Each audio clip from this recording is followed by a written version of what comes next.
วันนี้จะมาว่าเรื่องนั้นเนาะ เรื่องแม่เฒ่ากับลูกเคยที่ว่าแม่เฒ่าจะมากจม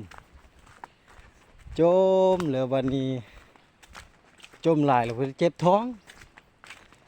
ลูกเคยก็เจ็บบัดนี้แม่เฒ่าขึ้นไปเข้าห้องน้ำก่อนเมื่อยจมเลยนะเพิ่นก็ไปท่าอยู่ห้องน้ำเรียบร้อยแล้วพุ่นและแล้วเพิ่นก็ลงมาวันนี้จมอีกมีแต่จมลูกเคยขึ้นไปวันนี้เนาะลูกเคยก็เจ็บท้องจะเข้าห้องน้